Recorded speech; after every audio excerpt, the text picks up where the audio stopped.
الفطار الرسمي أول يوم العيد، كل سنة وانتم طيبين.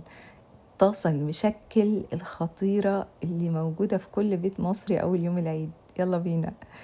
أول حاجة نجيب المشكل بتاعنا ونجيب طاسة سخنة ونحط فيها حتة ليا حلوة كده. أنا استخدمت الليا اللي سيحتها، وبعدين تنزلوا بحتة لحمة ناعمة من وش الفخدة كده فريش، تكونوا كده واخدينها لسه من الذبيحة، وتقلبوها.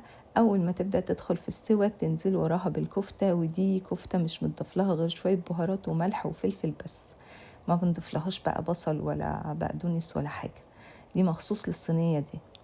بعد ما تقلبوهم كويس تنزلوا بيهم بقى في صينية أكبر، عشان كان لازم تستخدموا طاسة كبيرة كده ألمونيوم عشان تبقى زي المطاعم بالظبط. ده بقى السجق الشرقي اللي عملناه مع بعض، هتلاقوه على الصفحة، لا بيكش ولا بيفرقع، وبيطلع مظبوط وطعمه 100% أحلى من الجاهز.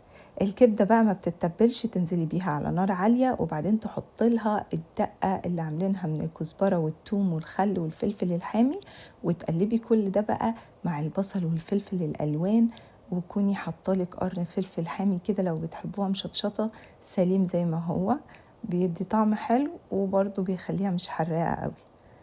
بعدين خدي كل ده في صينية واحدة كبيرة، بهريه بالملح والفلفل، هنستكفي بالبهارات اللي في الكفتة وفي السجق والدقة اللي عملناها للكبدة، ونقلب كل ده على النار 2-3 دقايق.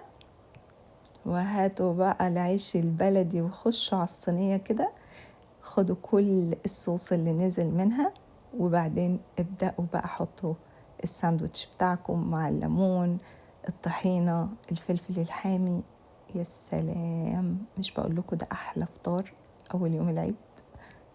وبس كده.